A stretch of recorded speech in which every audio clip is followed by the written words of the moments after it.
Bismillahirrahmanirrahim. Assalamualaikum warahmatullahi wabarakatuh.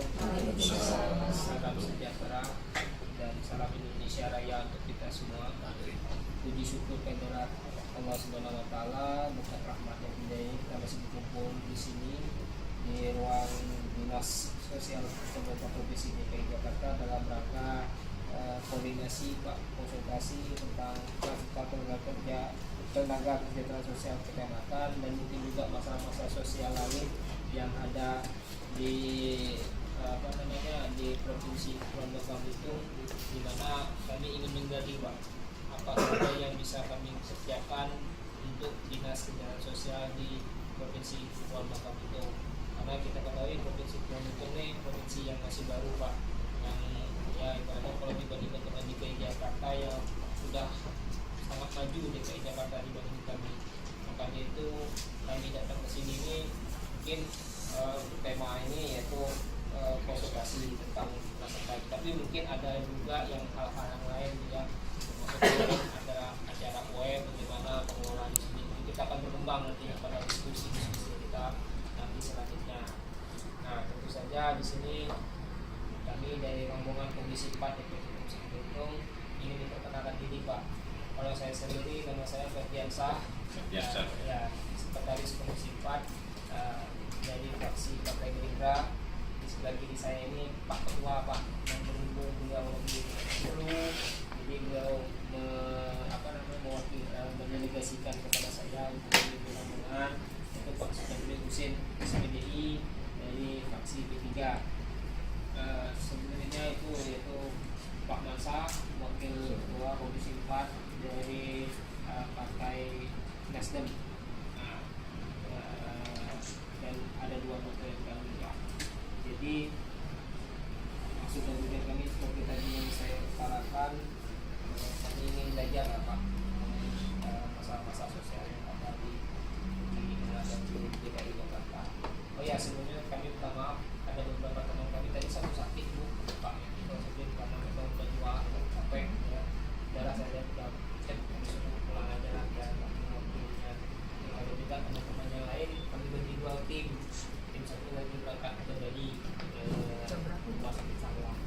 Mungkin itu saja Pak kami intinya itu kami ingin belajar dari Indonesia apa-apa saja program unggulan dari Provinsi DKI Jakarta selain tenaga kesehatan sosial kecamatan, itu juga masalah-masalah yang lain sosial Pak, yang mungkin dengan program ini, dengan kami datang ke sini bisa kami akomodir ke bagian program-program yang ada di Dinas Kesehatan Provinsi kami Pak. Mungkin itu saja Pak dari penyampaian dari saya. Kami sudah mendapatkan gambaran tentang maksud dan tujuan Komisi 4 DPD Provinsi Bangka Belitung ke Dinas Sosial Provinsi DKI Jakarta, yaitu terkait dengan untuk mendapatkan masukan atau informasi mengenai program-program penanganan masalah-masalah sosial di Jakarta. Tentunya karena di dalam surat Bapak fokus utamanya adalah TKSK, sehingga yang hadir di sini memang yang kebetulan terkait dengan TKSK dan pemberdayaan sosial. Untuk lebih jelasnya mengenai hal tersebut, kita serahkan saja ke ahlinya Pak, supaya lebih jelas mengenai peran serta tenaga kesejahteraan sosial atau TKSK kecamatan ini di Dinas Sosial Provinsi DKI Jakarta. Kita tahu persis bahwa TKSK ini adalah bentukan dari Kementerian Sosial, sehingga di semua provinsi ada TKSK. Tetapi di Provinsi DKI Jakarta punya kekhususan sendiri, bahwa di kecamatan itu kita sudah punya pegawai yang namanya seksi Dinas Sosial Kecamatan. Jadi ada pegawai, kalau ini kan non pegawai. Untuk lebih jelasnya mari kita dengarkan dari paparan Ibu Rani. Silakan Bu Rani. Nah, untuk tugas TKSK ada 6. Yang terpenting adalah bagaimana melaksanakan pemetaan sosial. Dalam hal ini sebenarnya pendataan PMKS dan PSKS yang terpenting yang saat ini diperlukan adalah verifikasi validasi data PPLS 2011, di mana memang data PPLS 2011 yang kita punya ini sekarang sudah tidak sesuai lagi ya, kurang valid dengan kondisi di lapangan, karena data itu adalah data 2011. Banyak warga miskin pada tahun 2011 yang saat ini ada yang meninggal, ada yang berpindah alamat, ada yang memang sudah berubah statusnya, yang awalnya miskin sudah meningkat menjadi lebih sejahtera, dan juga ada yang hal lainnya. Sehingga memang ini sangat penting sekarang TKSK melaksanakan verifikasi pendataan PPLS 2011. Selain itu juga selain data PPLS, mereka juga harus melaksanakan pendataan PMKS yang lainnya, yang tidak hanya fakir miskin. Tapi kita di sini juga ada anak terlantar, anak jalanan, penyandang masalah kesejahteraan sosial lainnya, serta PSKS, potensi sumber kesejahteraan sosial, yang tentunya mereka berkoordinasi dengan pilar-pilar sosial lainnya di tingkat kelurahan, karena memang TKSK ini ada tingkat kecamatan. Mereka mengkoordinasikan pendataan yang ada di tingkat kelurahan oleh PSM dan Pokja Kesuma. PSM itu adalah pekerja sosial masyarakat, dan Pokja Kesuma itu adalah kelompok kerja kesejahteraan sosial usaha masyarakat yang ada di tingkat kelurahan. Jadi kalau PSM adalah orang secara individu, pilar-pilar sosial yang bekerja secara perorangan. Kalau Pokja Kesuma adalah kelompok yang terdiri dari PSM dan Karang Taruna yang melaksanakan program rujukan terhadap penyandang masalah, pendataan yang terpenting untuk Pokja Kesuma. Jadi TKSK di sini mengkoordinasikan pemetaan sosial yang terkait pendataan PMKS dan PSKS di wilayahnya masing-masing.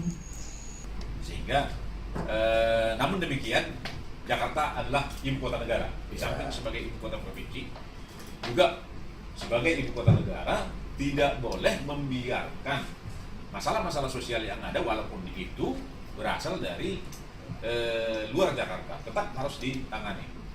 Nah, dari beberapa penyandang masalah kesejahteraan sosial yang ditertibkan ataupun yang dijangkau dari jalanan, itu mengikuti pembinaan di dalam panti sosial.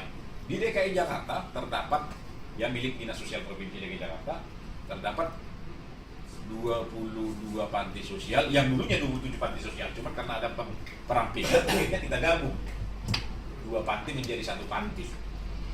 Nah, panti yang paling banyak menampung PMKS di DKI Jakarta ini adalah Panti Laras, Panti Sosial Bina Laras, Panti Sosial Tresna Werda, di mana panti-panti ini semuanya penuh, bahkan over kapasitas. Contoh saja seperti Panti Sosial Bina Laras yang tadinya 4, sekarang menjadi 3 panti sosial, semuanya sudah penuh, bahkan ada yang mencapai 1000. Bayangkan Pak, orang yang mengalami gangguan jiwa, psikotik, di Panti Sosial Bina Laras. Karena apa? Ini kan kita harus menyelamatkan mereka atau melindungi mereka dari jalanan, karena bagaimanapun di panti sosial pasti lebih manusiawi ketimbang dia berada di jalanan yang memakan makanan dari tong-tong sampah. Gitu. Jadi Panti Laras saja sekarang ini, yang dari 4 panti sosial yang kita miliki, yang tadinya 4 menjadi 3, itu sudah mencapai 2.500 ODGJ, orang dengan gangguan jiwa. Bayangkan Bapak, kita tidak memiliki tenaga yang memadai seperti rumah sakit jiwa, iya kan? Nah, psikotek ini juga harus diberikan obat secara terus-menerus. Nah, ini juga menjadi kendala di kita ketika terlambat obat-obatan masuk atau diberikan. Ini juga akan membuat psikotik tersebut kambuh kembali. Jadi hal-hal seperti ini juga menjadi kendala bagi kami di dalam menangani masalah-masalah sosial. Termasuk juga panti-panti sosial Joko yang sudah over kapasitas. Jadi dari 22 panti sosial itu, termasuk PSBI ya, sudah tidak mampu menampung hasil penertiban yang memang secara rutin dilaksanakan di Pemda DKI. Apalagi sekarang menjelang peringatan konferensi Asia Afrika setiap hari, karena memang jangan sampai ada image dari negara-negara ya kepala-kepala negara yang akan datang di dalam konferensi Asia Afrika tersebut melihat PMKS ada di jalanan. Kemudian saya tidak tahu apakah di Bangka Belitung terkait dengan penanganan bencana. Kalau bencana mungkin tidak terlalu besar ya Pak ya. Kalau bencana di sini ada juga kampung siaga bencana. Itu sebetulnya juga kesiapsiagaan warga masyarakat ya di daerah-daerah atau di lokasi-lokasi yang rawan terhadap terjadinya bencana, baik itu bencana banjir maupun bencana kebakaran. Kalau Jakarta kan habis banjir ya kebakaran, bahkan intensitas atau frekuensi kebanjiran dibandingkan dengan kebakaran justru lebih besar kebakaran, karena setiap hari hampir ada kebakaran. Kemarin saja ada kebakaran bahkan sampai korban 2-3 orang di bukan yang di apa di Grogol Pak. Jadi 3 orang meninggal pada penduduk, jadi kebakaran pintunya cuma di depan, ya itu meninggal satu keluarga itu. Nah seperti itu. Nah jadi ada kampung siaga bencana. Jadi secara mandiri nanti masyarakat itu ya kan tinggal nanti dari dinas sosial memberikan sembakonya mereka sendiri yang mengolah, jadi semacam dapur umum seperti itu. Jadi kalau untuk masalah bencana itu alhamdulillah kami sedikit lebih aman dibandingkan daerah lain. Cuman yang menjadi kendala masih masalah banjir. Terus terang memang kalau banjir ini ada di mana-mana. Nah, cuman untuk gempa bumi atau ini tidak ada kita. Alhamdulillah tidak ada misalnya. Cuman kita masih kendala ya, untuk bencana alam ini, yaitu dari bencana banjir satu, yang kedua angin puting beliung, sama apa namanya petir. Petir itu luar biasa Bu. Tiap mungkin kalau dihitung tuh mungkin seminggu sekali itu pasti ada yang meninggal karena petir. Karena di Bangka Belitung itu apa namanya bawahnya itu timah Pak. Timah. Jadi menurut penelitian kemarin yang diadakan oleh BMKG itu bahwa petir yang menimpa ke Bangka Belitung itu langsung. Jadi kalau ketemu musim hujan gini Bu, jangan coba-coba di tengah-tengah atau di apa misal di pinggir pantai. Kemarin aja 5 mati Bu di pinggir pantai apa namanya dekat hotel itu. Enggak, minggu kemarin waktu saya besar 5 orang lagi. Jadi lagi dapat ikan banyak di pinggir pantai, dapat ikan langsung ada petir pas selesai 5-5 terus. Jadi memang itu permasalahan yang ada di Bangka Belitung untuk bencana alam. Kalau untuk masalah pengemis gelandangan ini apa? Alhamdulillah belum ada. Cuman di sana pengemisnya luar biasa Pak. Gaji mereka tuh satu hari itu bisa 500.000 di Bangka Belitung ya. Orang Bangka Belitung ya alhamdulillah Bu. Kalau masalah Tapi semuanya penduduk luar ya. Luar, bukan dari Bangka Belitung, pendatang. Kalau Bangka Belitung rata-rata kultur dari masyarakat Bangka Belitung ini orang Bangka Belitung ini maksudnya gengsinya tinggi Pak. Lebih baik kita menimbang timah di belakang daripada kita gini. Nah, cuman kalau orang Bangka Belitung itu bukan kita astagfirullahaladzim, bukan kita sombong atau kalau ngasih orang miskin itu 5.000, 10.000. Kadang-kadang ada yang kayak pangkas saya itu 100.000. Ya senang mereka. Ngasah batu, tahu ya, pada ngemis ya. Iya, jadi batu di sana itu Bu, bahkan ada dari daerah luar datang ke Bangka Belitung itu pengemisnya gajinya itu 1.500.000, dia bisa nabung. Berarti kita semua di pengemis yang di sini ke Bangka. Ekspor. Bahaya itu. Nah, jadi kemarin juga sudah diadakan penertiban oleh dinas yang terkait dengan BB. Ya, cuma memang itu apalagi kalau mendekati Lebaran. Kami juga bingung, bahkan dari Jawa Barat juga datang ke sana. kita kemarin sudah sekali berkoordinasi dengan pihak kepolisian untuk mengatasi sindikat ini, tapi kita belum tahu ke depannya ini bagaimana, karena memang kayaknya mereka tuh ada sindikat, jadi mereka di drop, terus mereka melakukan itu. Nah nanti hasilnya berapa, atau sisanya